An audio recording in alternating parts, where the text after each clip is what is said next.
wanted to say lay out some housekeeping items for everybody to know so that we can have a smooth run of the program. I would request all of you to keep your mic and video off for better bandwidth for all the participants. We will take the question and answer session at the end of all the presentation, and we will be recording this session so that it could be shared with people, everybody who's interested, and can be referenced later. So with that, I would like to invite Jacob Gulish, my colleague, to formally start the program. Jacob, over to you. How wonderful. Well, thank you, Rennie, for that warm introduction, and welcome to our members in the United States, India, and elsewhere. Mr. Koshi, it's a pleasure to have you back on our platform. For those of you who may remember early on in this year, I think it was in March, we were talking about ONDC prior to your pilot, and we're so pleased to have you back talking to our members and others about where you've made progress, the pilots that you've worked on, any lessons learned, and frankly, how the ONDC is going to impact India's e-commerce sector, but also the supply chain in India. ONDC is a real interesting concept. I mean, we know that this idea of digital public goods is really a hot topic right now. The government of India is really looking at showcasing a lot of the digital transformation the country has gone through over the last years and decades. But looking forward, this concept of digital public goods is critical. We've all heard a lot about India's digital stack that covers things like identity, payments, data, and open networks. And India really has been a thought leader in many ways of developing tools and standards and interfaces that allow markets to develop in a very different way, initially targeting what works in India, and then potentially leveraging those learnings to see how the Indian experience can be utilized around the world. And so we're very excited to hear this update about this one unique aspect of digital public goods of India's stack and how the ONDC is working. Of course, e-commerce is such an exciting trend. There's not a day in my household that something from Amazon doesn't arrive in a box. And I imagine most households in India, the United States, and elsewhere are the same. And so we really be curious to see how ONDC fits into this larger ecosystem, the innovations that you're driving, and the tools and technology, and how it's leveraging your ability to tap new, not only markets, but new vendors in new ways. So with that, sir, we're really excited to have you here today. I'm going to hand the microphone over to you and would love to hear about progress about your network and the programs around it.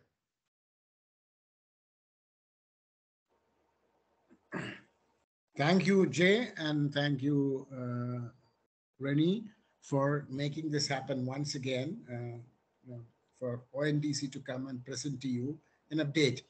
As Jay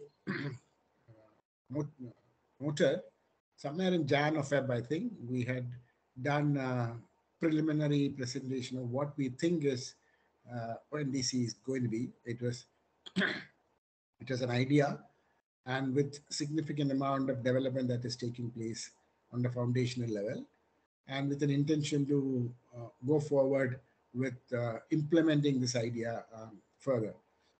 So since I have already done context setting once, but just for convenience of the people who may not have fully joined and that time, or may not have been fully aware of what's happening, I'll spend first couple of minutes to just share with you the big picture idea of what ONDC is attempting to do in a global context.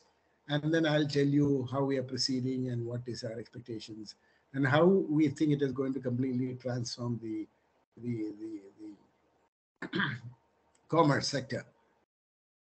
Okay, I'm going to, just for that introduction part, I'm just going to share one slide. Okay, so just to help people figure out things pretty fast. So just give me a second.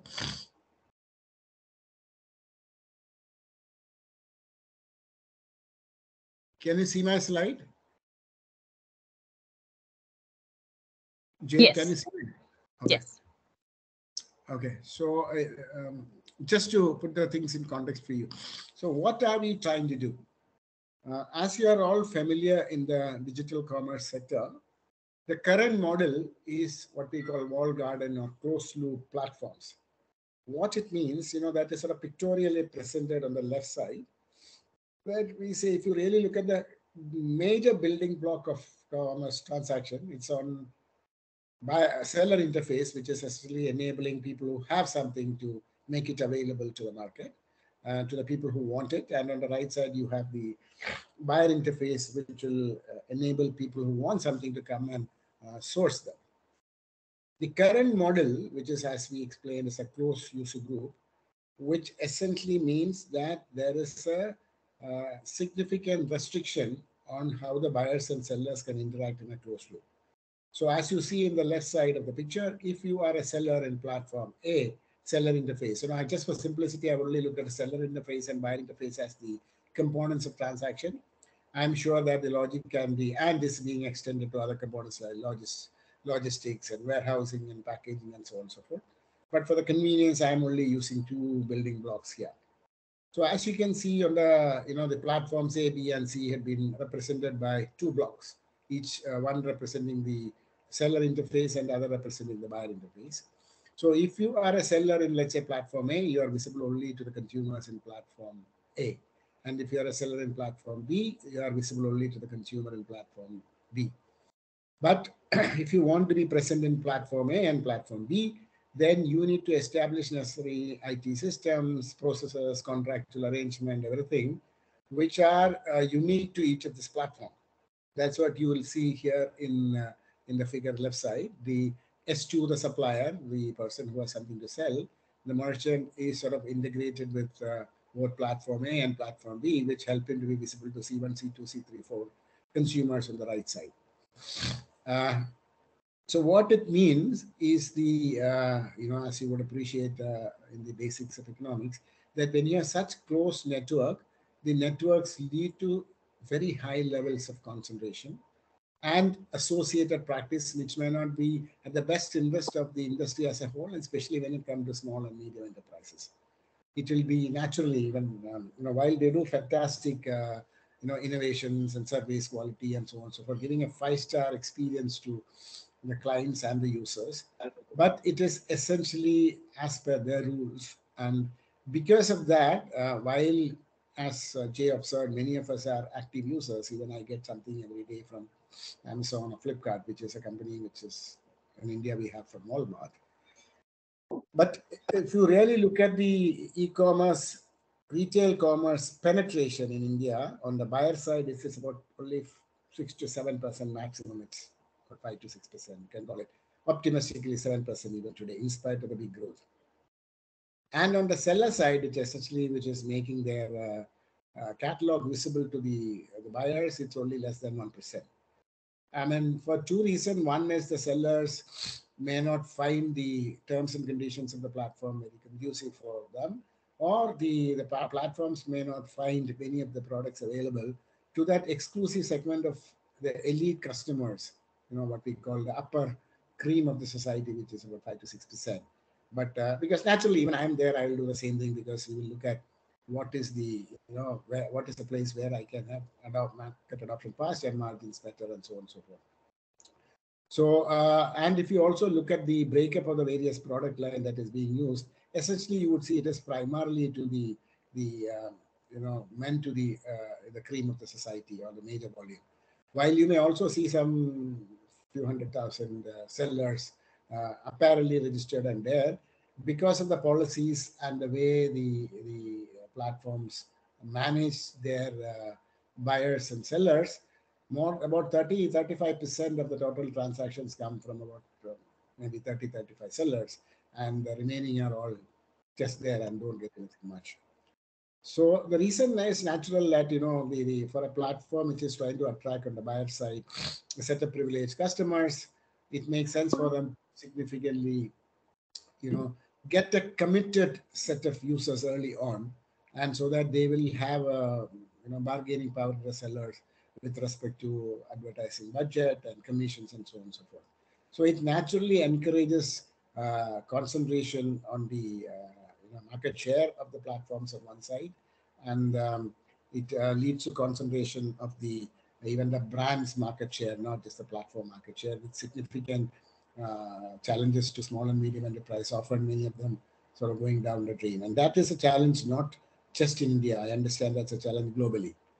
If you, what I read and heard from my friends in US is that they're also addressing this challenge of market concentration and associated practices by means of trying to get a regulation in place, which is not get passed this year. Probably it will get passed later, which is called America Innovation Choice Online Act, which essentially is trying to address the issue of concentration and the market practices. Similar approach is being made in European Union, where they make the Digital Market Access Act, which essentially is trying to address the same issue. In India, what we are attempting to do is to use technology and markets with an enabling policy. And that comes from two simple principles, which is unbundling and interoperability. So which is being pictorially presented on the right side, which essentially means that, I just broken the buyer interface and seller interface as two separate platforms. And there is a protocol that enable seamless interaction of platforms, irrespective of where they are. So if you are a seller, let's say S1 in platform X, you are visible to all the consumers on the right side in any platform. So long as the S1 makes their catalog visible through a seller application, what we call seller app, using the ONDC protocol. So they have to essentially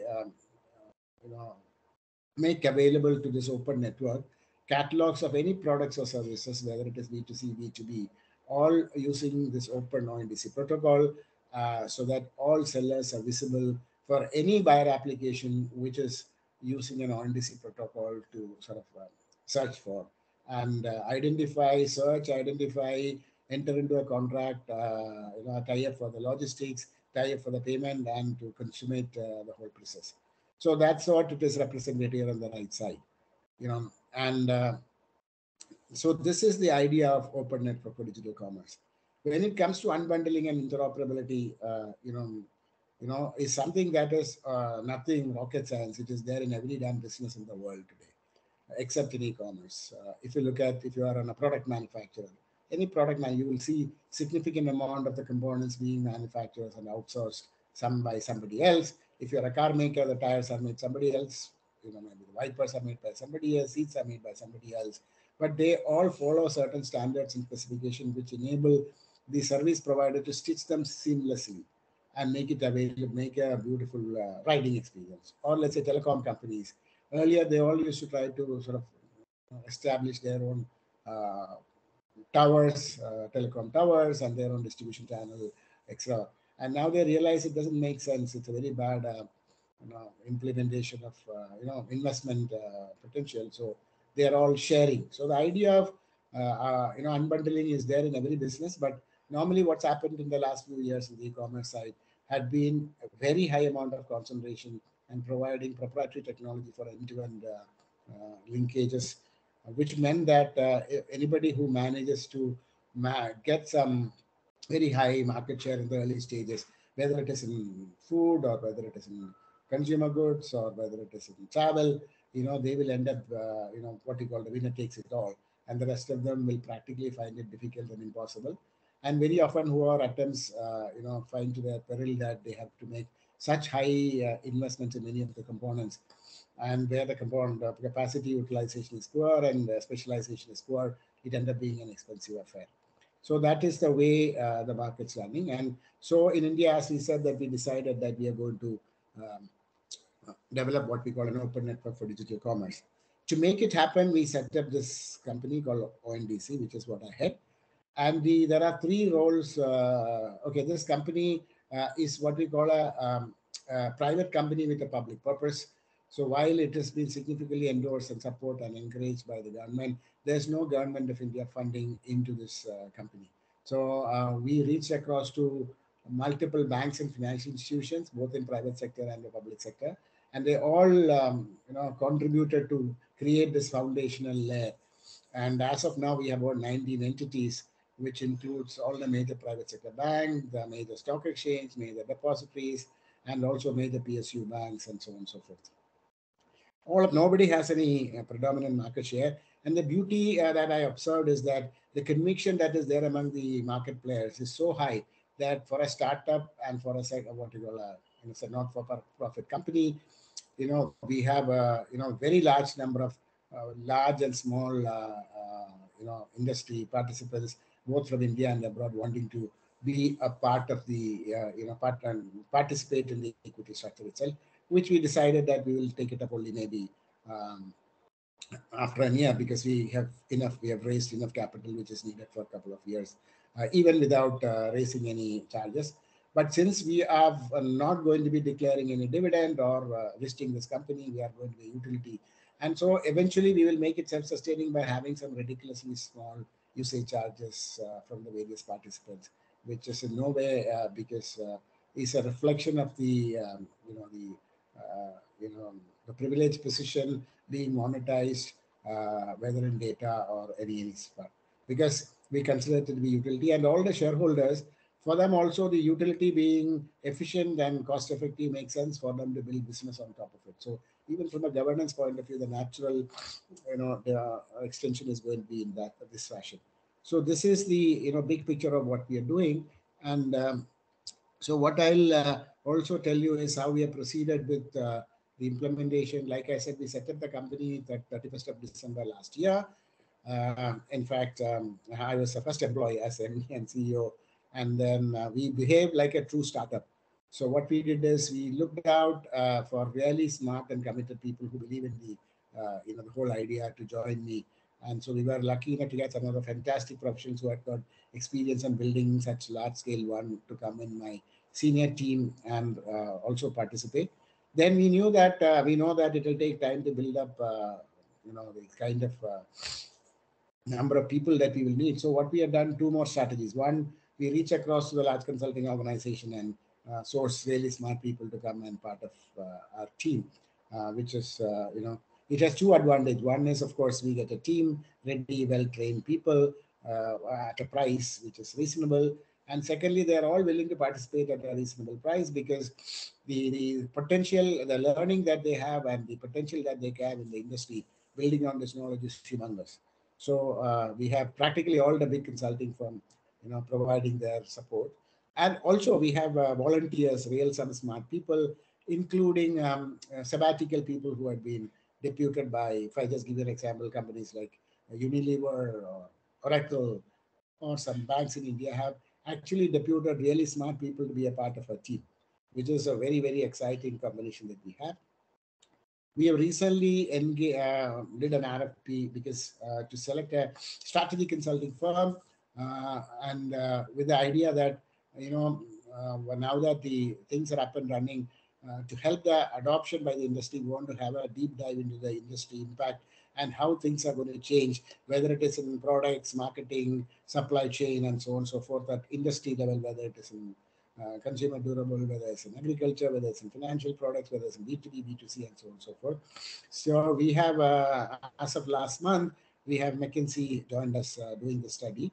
And this is going to be a study doing deep impact analysis and possible choices for the industry, and which will be made public to the whole world. Whenever it is published, I recommend Jay, I'll let you know. You will be able to sort of download and share that with that.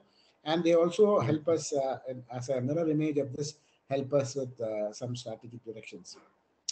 So that is the kind of the quality of people that we are able to engage and participate. So what, as you would have realized, it's a network. What it means is that there is no central system that we implement and then people come and use. It's not just a usage. It's the network became meaningful when different entities bring their system and make it ONDC compliant. So in a strict sense, ONDC is nothing but like in an orchestra or dance program. I'm just like a conductor with a conducting band in my hand and a music sheet, and cajoling everybody to bring their own instruments and play as per the tune that we have collectively established. So that's the kind of role that I'm playing. So to mean that would mean that we have to have a continuous demonstration of its capability and to give confidence, and with the support of the early adopters on one side, and give comfort to the second adopters and laggards to come in behind. So what we did is on 29th of April this year, we launched alpha pilot, which means that we had 5 buyer application, 1 seller application, dealing with the merchants in 5 different cities, and asking real transactions from real consumers, but by invitation only. And this was essentially a demonstration of the cascading transactions, to be, somebody giving a buyer application like Phone Pay or Google Pay or something, and then placing an order, which seamlessly go to the seller application, who offers the product, and the consumer makes a choice, establish a contract like I explained long ago, and make the payment, and then logistics company, who's also there in the network, make the delivery possible, and so on and so forth. So then we expanded this alpha pilot to about 80 cities with like again buyers only by invitation, but sellers and real merchants. So on 1st of October or 13th or rather 30th of September this year, we said it's time to take the next level of testing, what we call the beta testing. So we made available the whole thing to urban Bangalore, and invited people to come and check it out. So we are now in the process of people participating in real transaction, anybody who can do. And by this time, we have managed to have about 26, 27 entities, out of which about 5 of them are buyer application, out of which 2 of them are big fintech companies, very well established, like Paytm and PhonePe. Then one of them, couple of them are, which is under testing and launching, is some large private sector bank. Also, a couple of startups. We are getting a very good array of participation.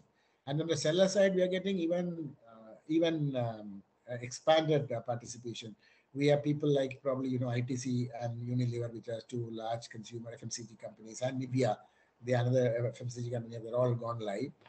And in addition, I mean, I just gave the some names which might be familiar for the US crowd, but many large players are already there. And we are also seeing a number of startups specializing on particular sectors, whether it could be grocery. If I just give an example, there used to be a company who was making points of service, points of sale software for the grocers. He was doing only that. Now what he has made is he's made it ONDC protocol compliant. Suddenly those grocers who are using the POS are visible on the network for anybody. Whether you're coming from a bank or whether you're coming from fintech, you're equally visible. Similarly, we have another company which is giving points of service solution to restaurants. Earlier it used to be giving only backend. In fact, that company forms almost 30% of the market share of Swiggy and Zomato. And now, while they may continue with their relationship with Swiggy and Zomato, they will be able to make their catalog visible on the network, which will give broader possibilities. And many of the sellers who are not comfortable with the terms and conditions of the large platforms now have an option to sort of be present. And what you would also see is that this is not just for B2C, it could be B2B too. And we expect that by end of this month, we will launch B2B in certain sections. Like I said, we started with 2 domains, which is grocery and food, which is focusing on hyperlocal. And in Bangalore, that is why we said city is relevant, because you can't buy grocery from one city to another. So it's hyperlocal. Right. So our strategy now is to make this hyperlocal visibility in multiple cities, rather small cities, because big cities they'll say, oh, what's a big deal you do in Delhi? Whereas we'll do in other smaller cities in the coming months. And then we also intend to do beta testing of other domains. Say, for example, fashion, BP, electronics, all those goods are also under implementation. Probably what we expect in the coming, let's say, 6 months to 1 year is practically every domain will come, including services, not just food, and B2B and B2C, including financial services, mobility services. In fact, we already have a small pilot running in mobility in Cochin, which is on taxi hailing, where the taxi drivers are either part of the Uber Ola network, or they have come together as a collection who didn't want to be part of the established network to be equally visible and present. So that's a way we are proceeding. And and there again, as I said, we are getting fantastic traction, and we are practically every other day we have number of fund managers and VCs all coming with their either investors or directly or indirectly having sessions to really understand. And it has become a standard review question for most of the fund managers to ask their investees, what's your ONDC strategy? And many of the VCs who are evaluating the proposal saying that, how are you factoring in the impact of ONDC? And that's a kind of broad-based traction that we are getting. And also, as Jay pointed out earlier, India plans to include this in the G20 narrative as a global example. As you would have explained, this is the first time we are trying to take a pioneer solution, which is for a global problem. I mean, as you know, UPI, which is on the payment side, which is now taken Gulf in a storm. But it was originally, when it started, it was solving a developing country problem, because digital transaction has very high percentage in all developed countries. While there is a acceptance today that UPI is far superior implementation model, as even endorsed by Google in their public report, or even BIS, Bank of International Settlement, in their reports, and so on and so forth. But when it comes to the digital commerce, it's still a big challenge all over the world. They're all trying to grapple with it. And that's why I see that I have a lot of active dialogue taking place from diverse set of people. So this is the big picture story I want to share. I think my time is always up, and I leave it to you. I'll wait Ramki to make his story, and I will listen that. I'm happy to take any questions. Thank you. Well, great. Well, thank you so much, Koshi. It's really great to hear the update. And I know that I have questions, as do other members. But first, we want to hear some thoughts from Mr. Ramki Ramakrishnan, who is over at Nextime, and he's a mentor and he's a mentor in the supply chain practice. And Ramki, it would be really great to hear how something like ONDC, as well as other sorts of networks, are changing the supply chain, right? Because we're moving from traditional industrial supply chains to more commercial, person-driven networks. And so it'd be really great to hear your thoughts on how this market's developing. And then Koshi, after those remarks, we're going to open it up to questions and answers led by Rennie. So over to you, sir. By the way, Ramki, are you based in India or are you based in the US? I am based in Chennai. Okay, cool. Yeah. So let me share. I am not going to do a oral presentation like Mr. Koshi did. I'll try and share my screen. Give me a minute.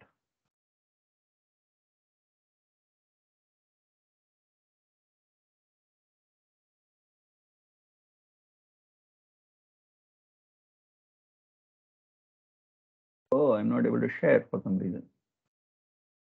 Do you want me to try, Ramki? Yeah, but give me 1 minute. I will try and open the presentation first, and then I'll see if it opens. Okay. Yes, you have to have it open. Right.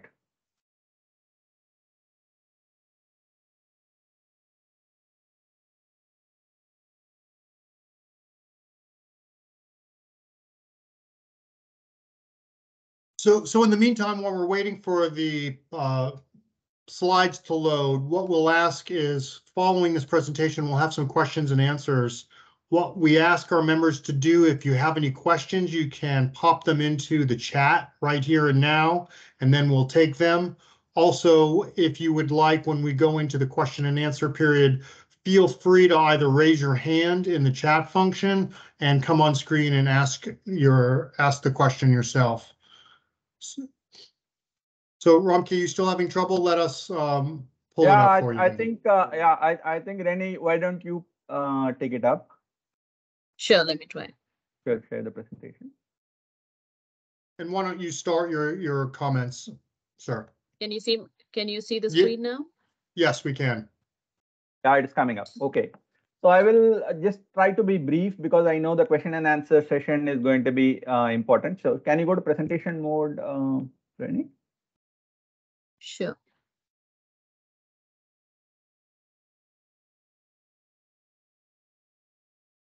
Yeah, the next slide, please. So this is my brief agenda. I think Mr. Koshi has already laid out the grand vision. I'll compare and contrast ONDC and UPI. Briefly, Mr. Koshi mentioned. I will skim through the implementation challenges as I see it.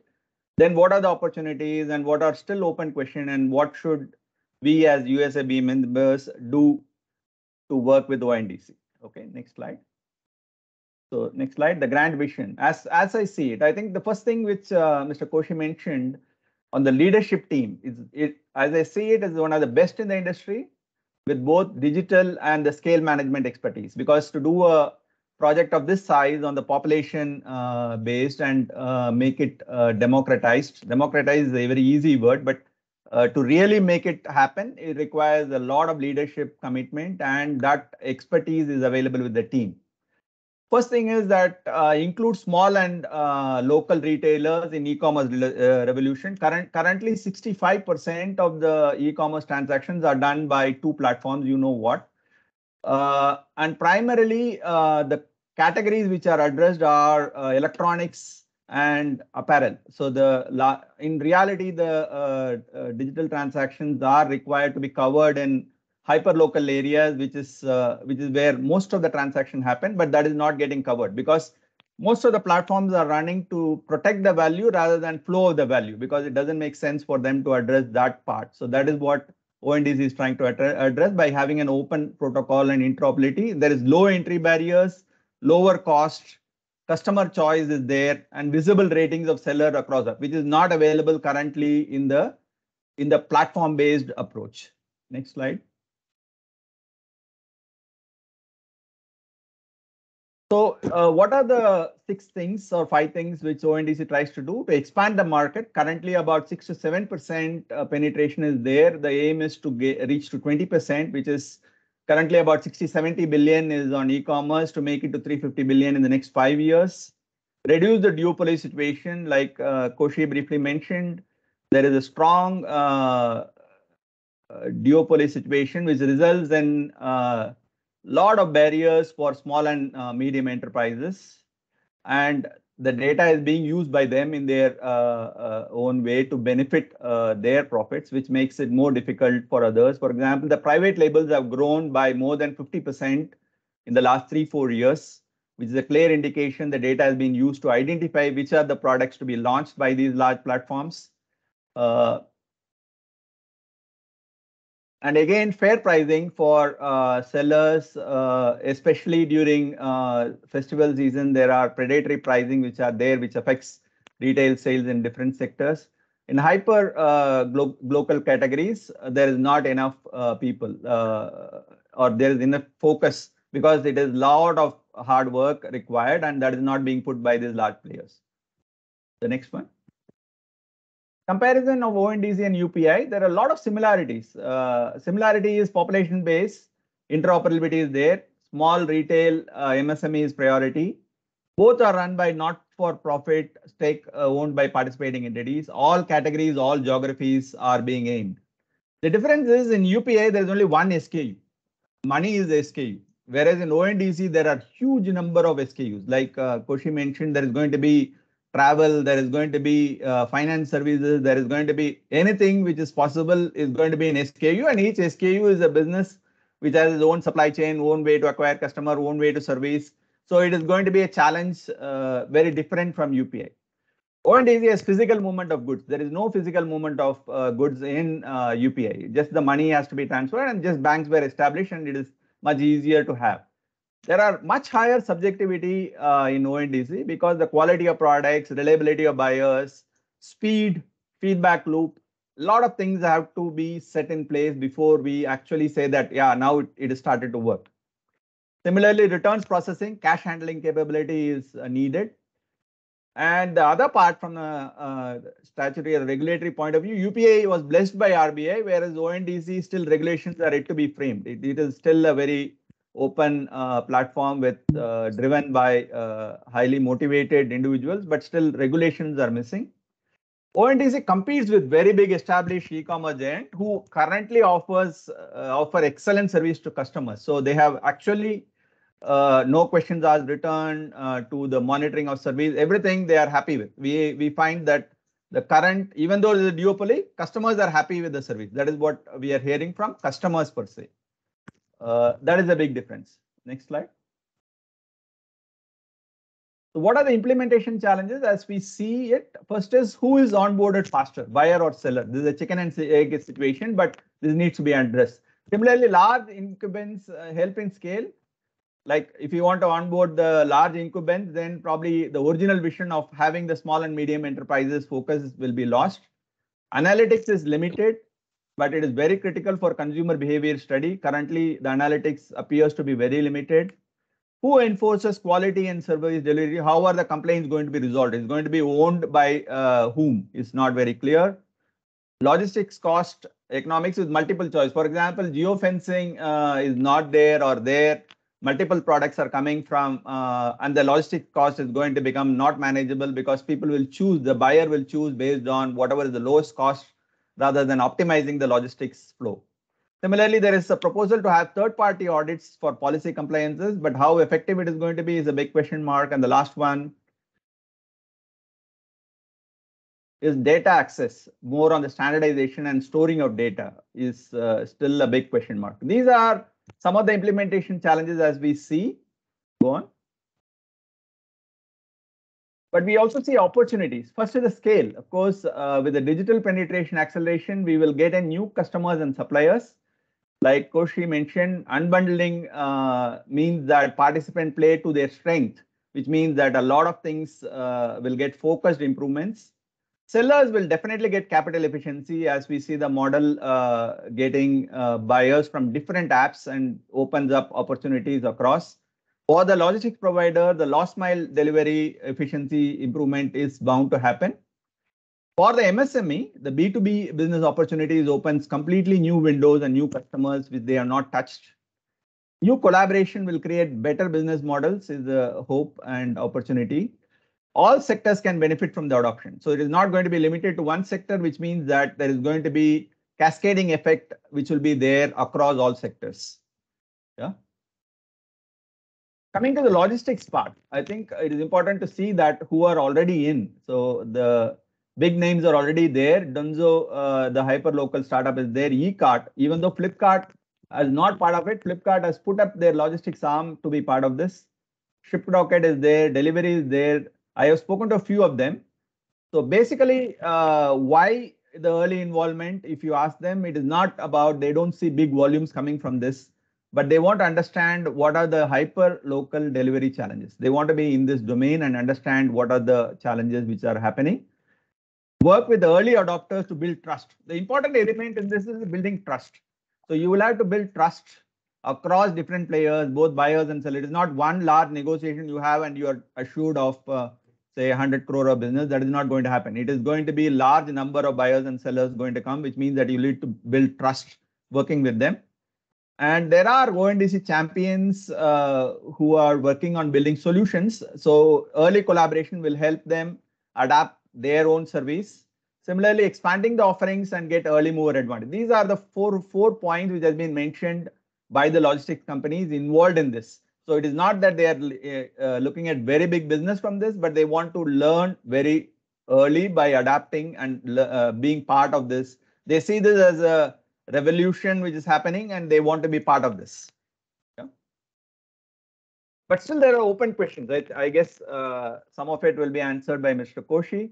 Will ONDC position itself as a non-regulatory body?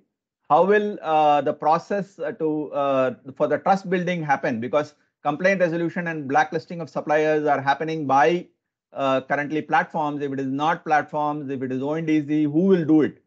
Similarly, data analytics and retailer coaching, who is owning that part? Because the retailers are going to be a big part of this and they need to be coached. Data privacy and ownership. How are schemes going to be there? That was one question which is still not answered.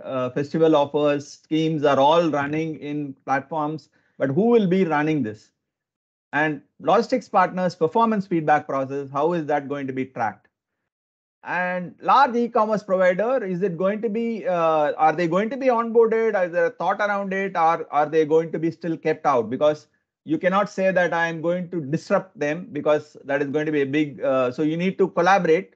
But how do you collaborate is still an open question which ONDC needs to address. Last slide, I guess. Next one. What should, first thing, yeah, USIBC asks, what should we do? I think the logistics partners should onboard now because the learning is immense during this stage.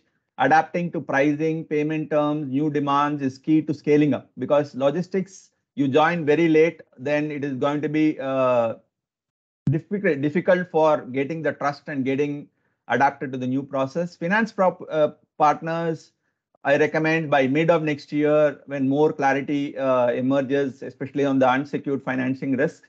B2B, I recommend wait till end of 2023 when more clarity emerges as current focus is on B2C rollouts. All others, I recommend follow through the process as collaboration opportunities will emerge in SaaS, new product launches, export, which is also getting into process, and warehousing opportunities. All of these areas, we will have opportunities. So I see that logistics partners should be onboarded as soon as possible because it is important to get the adaptation fast. That is my recommendation. And these are all based on personal interviews and study of what is happening in ONDC. I think Mr. Koshi, I hand over back to Koshi if he can answer some of the questions raised here, or we can give it to the open platform, I presume.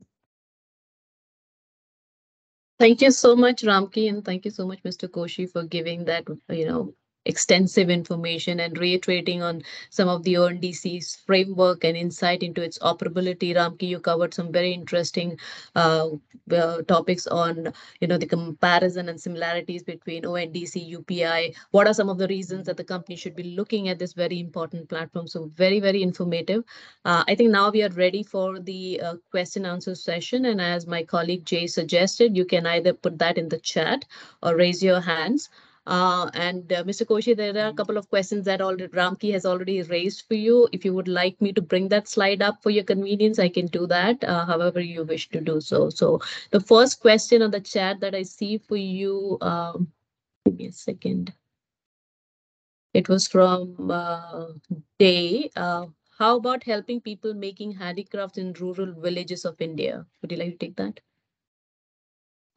Okay. So before I answer any questions and what raised by the by Ramki as well as what came from others, if it is natural. I mean, Ramki may ask all the right questions, and like I said, this is a completely new idea. It has never been attempted anywhere before. So there are no. So what happens? The biggest challenge is there are no comparison possible. So it becomes very, very not so natural for people to come and sort of figure out the answers. And second, the challenge is that our mental models in the last few years have been completely influenced and shaped by the way the business is being done. If I just give an example, imagine a country there's no hotels. Okay, no hotels, no restaurants. Let's assume that the Hilton came and started 5-star chain here. Okay, and they will have certain way of addressing their clients, certain service standards and certain stuff, etc. And the people will think that's the only way to run a hotel. But you would naturally appreciate that both the buyer side and the seller side will be those who can meaningfully participate in that kind of terms and conditions and pricing. This is exactly what we are there. We are used to, like earlier I said, some 5-star offering from some of the smartest people in the world, giving service to the elite customers in our country, 5 to 6%, with participation from maybe less than 1% of sellers, and that too in very, very focused high value items which are relevant for the segment. So it is natural that these questions do come up. And if I have to, with a very limited time available, if I start answering them in a satisfactory fashion, many of them will will end up spending another 1 hour, which is not what my intention is. And so what my suggestion, while of course I will address some of them in a quick fix fashion, my suggestion is on the very fundamental question which is raised up in every dialogue, which is what Ramki also said, is the issue of trust. So what we have done is we have published a consultative paper on how the trust is going to be built, and we have published that to the world, and we got some decent amount of feedback. Good thing is that most of the feedback there was no surprises in those feedback and had been very, very positive. And we also got some better way to implement certain stuff. Okay, it is still available in ondc.org. I recommend that you could sort of download, read, and understand what we are up to. And Ramki, being a person who's sort of quite clued on to these things, Ramki, we can even have a later session in some of the many business briefings that you do, will run about 1.5 to 2 hours on where these questions get raised by different people and it will be open. And but the good thing is there is enough documentation. If you go to ONDC masterclass, you will see very extensive stuff. Okay, that is to make the life easy. But let me just try to address some of the questions that came. First question you pointed out, while I'll touch the Ramki questions actually, because you raised a point by one of the participants of how are we going to include artisans and craftsmen from across rural areas. What we are expecting is that today, what is needed is somebody should help them to digitize their catalog and establish a process to meet the requirement of the delivery. And the beauty is that in an open network like this, delivery chains are available. So what we have now is not just in hyperlocal, they're also available in the city available. You would have seen the names Ramki pointed out, while Dunso and Loadshare are hyperlocal, Shiprocket and India Post and eCart and all of them are intercity. So that is available. And price of the pudding is finally in the eating. We are seeing that already some farmer producer organization and some small enterprises have started bringing such, in a very limited fashion. I have something like 3 farmer producer organizations bringing about 10, 15 merchants who are doing this kind of thing.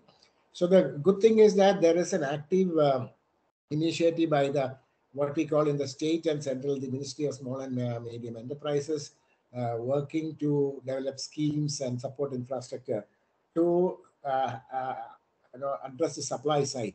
See, one of the problems, they could always do the supply side, where the biggest problem was the demand could not be managed, because it is impossible to build demand in any platform or system that they develop unless they link up with existing platforms. For them, many of these products didn't make sense. Now the beauty is that if they can help the supply side, the demand is brought by this large cohort of buyer application.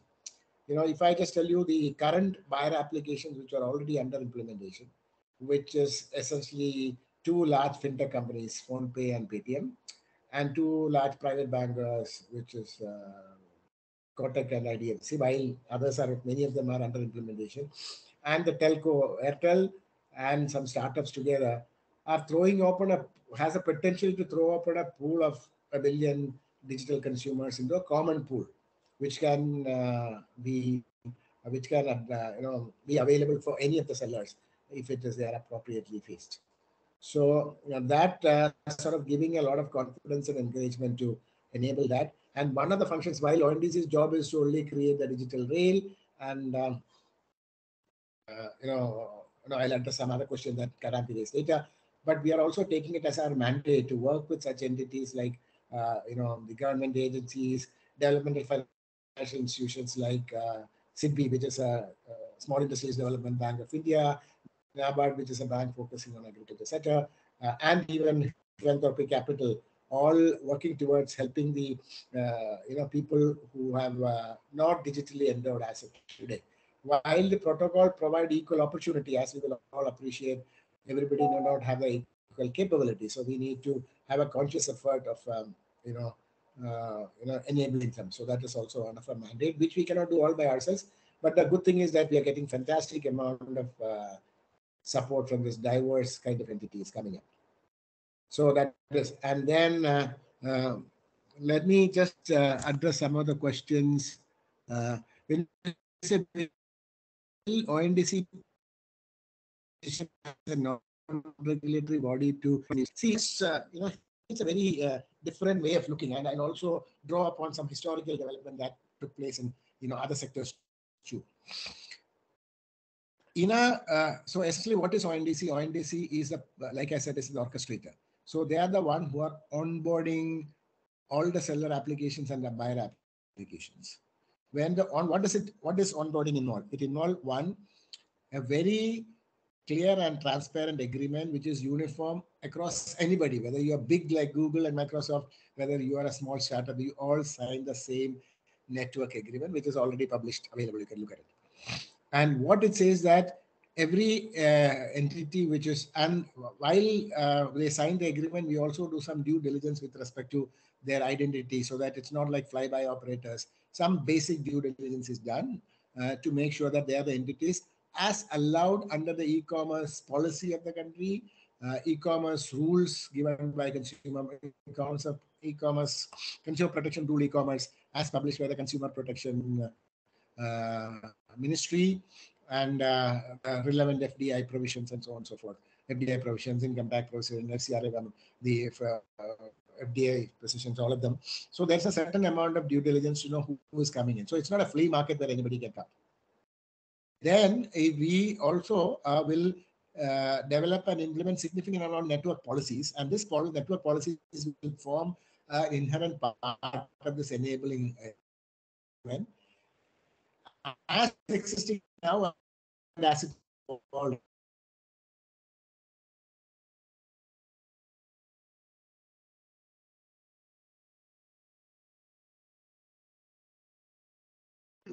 So network policy, if you look at if I just, not regulatory agency means ministry who can every that industry, whereas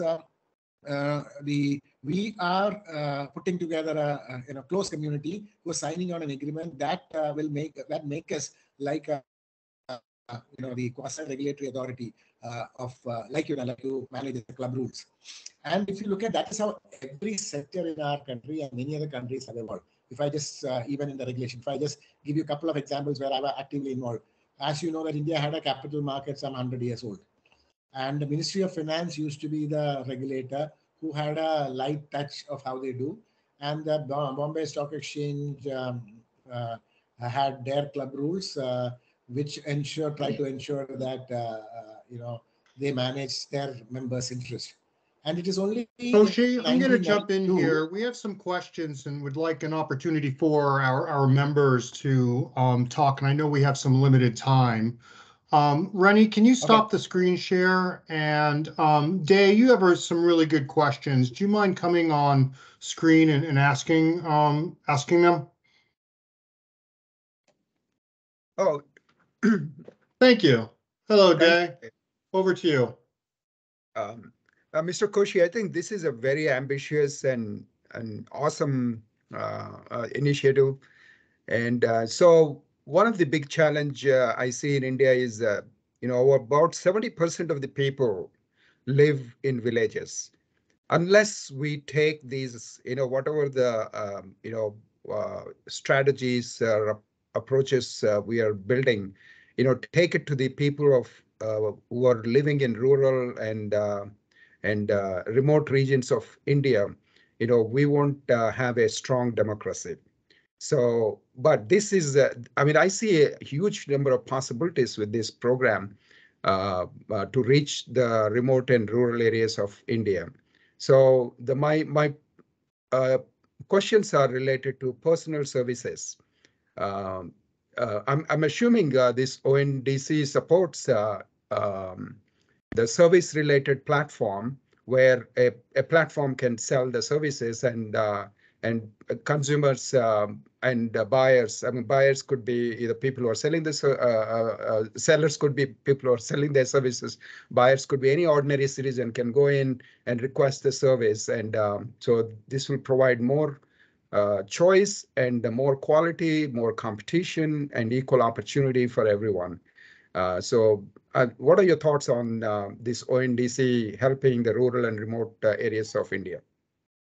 I agree to everything what you said in simple terms. And only thing I'll add is that's a very critical part of our strategy we allow for products and services. And now that we are also seeing different kind of specialized buyer agencies. So if I just give you one example, there's a company in India called Spice Money. Their focus is only rural customers. Currently, they provide some rural customers a financing option. Now they are becoming a buy-in application. So essentially, they have presence in about 200,000 villages. So in addition, while we have a pretty large number of smartphone users, not for commerce, but probably social, for Facebook or WhatsApp, while they will have access, and we are rolling out 5G in our country pretty fast. These what this entity has got a strategy is what we call the local village representative who provide assisted buying. So we are going to see significant amount of buyers. A couple of other one, I just gave an example. So that's, as I said in the beginning, there'll be different buying applications shaping up and different selling application make it available. So my follow-up question is, this kind of digital networks are effective only when there is a connectivity, right? In terms of connectivity, are you also working with the government to make sure that the fiber optics cables are going into every village, and they also have high bandwidth 5G services or satellite broadband, things like that? I mean, they have to go in hand so that, once the connectivity is there, once this network is there, then you are kind of leveling the playing field for everyone in India. So is the connectivity also going along with this approach, with this development of this framework? Not just in ONDC. India has gone on a digital route in health, in commerce, in education, in all of them, which means that government's conscious strategy is to make the whole bandwidth availability significantly high, and also having solutions which can work in high bandwidth and high low bandwidth, and to help them make it available. So there is a very definite conscious strategy by the government of making bandwidth available. That's why I said in India, the even through the mobile network, the internet penetration has become very high, even in a smartphone kind of situation. And like I said, while many individual may not have that high bandwidth, that's why the assisted commerce, etc., will sort of power the villages. So if you get look at in India, the internet penetration growing, it is very, very high. In fact, that's why you would see even the UPI, which has been there for a few years, now has more number of transactions compared to anywhere in the world, or even added to multiple countries, which is possible only with the digital availability. In finance, while it's only one SKU, but time response is very, very high. So it's happening. Yeah, thank you. Thank you, Jay. I see Jay's hand up. Over to you, Jay. Thank you. Thank you, Day. I want to build on what Day said. He pinpointed, crafts and some jewelry items that India is really well known for. We have a handful of e-commerce members, and one of the really exciting markets that we often talk about is exports.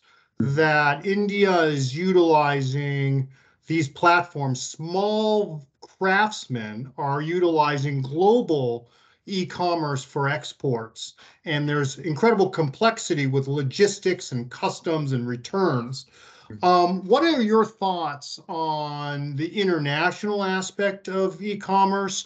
Would ONDC allow Indians to buy internationally and international consumers to buy from India? And then I'd also, after you respond, Koshi, I'd love to hear Ramki's thoughts on this this international element of supply chains as well. Over to you, sir. No, definitely, yes. We will, to begin with, we are one of our, like I said, we just started. We are adding one element at a time. One of the team which is exclusively focusing us on first to help export, and then looking at the import side. For example, let's say that there are some, and it also varies with the products. If you look at, there are some international logistics companies who are already well present in India, who, let's say, if you log in from New York to one of the sites by, let's say, PhonePe, and place an order, and the network will help, let's say, one of the logistics companies who offer customs clearance and export documentation to make it available. So that's the kind of thing that we are working with them, and I believe that it is going to be available soon. Not probably initially, like some few categories and things will evolve. But the point is that all this, the whole the architecture encourage such fast-paced innovation. Thank you. I think, Jay, just to complement what Mr. Koshi said, I think you'll have to look at it from a perspective that there are initiatives in logistics area, which is the National Logistics Policy and the ULIPS, and there is the ONDC. And all of them together will try and harmonize this international flow of goods and get visibility to the customers who are sitting outside and the sellers who will be able to use this open network and service them. But sure, there are challenges in the customs area, which is beyond ONDC, which has to be addressed, because the small, if there's going to be a challenge or returns, then it is really a challenge to address. That part is still not in the domain of ONDC, but I'm sure that Government of India will take care of that part and address the regulatory issues which are there, which makes it difficult for sending back goods. And of course, this challenge has to be addressed in a larger forum of the government policy making, not in the ONDC forum. By incidentally just giving you a statistics, the total, I just put that in the chat. According to Telecom Regulatory Authority, the total broadband users in the country is about 816 million. Wow.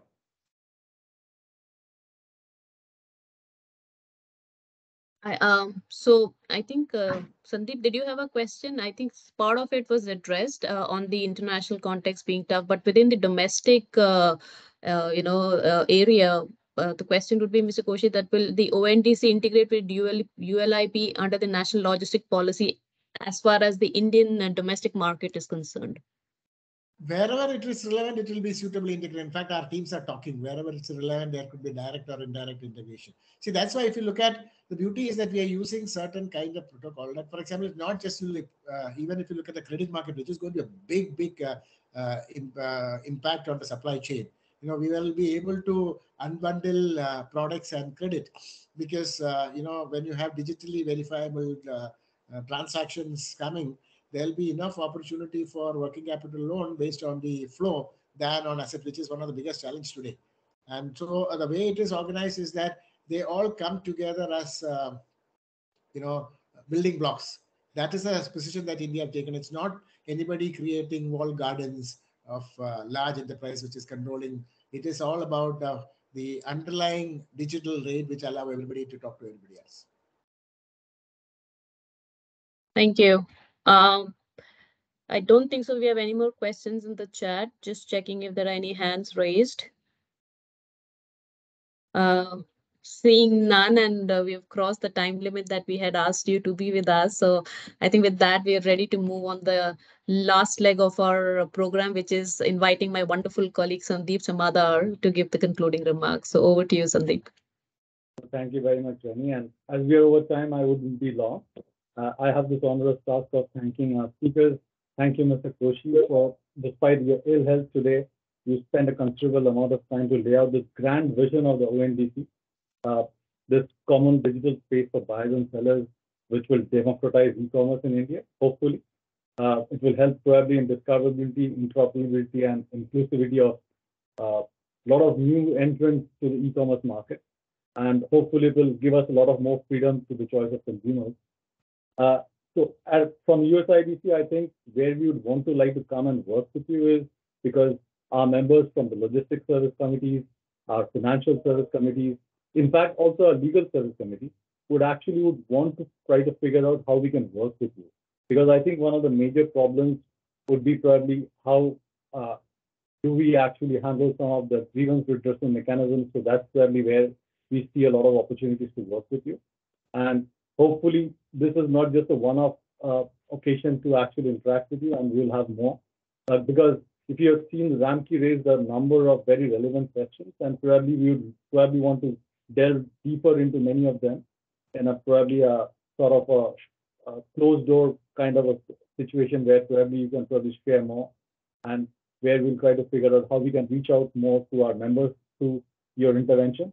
So with that, I think I thank everyone for joining this call, and hopefully we shall meet again soon. Thank you very much. Thank you. Thank you. Thank you, sir. Bye-bye. Thank you, Mr. Koshi. Bye-bye. Bye.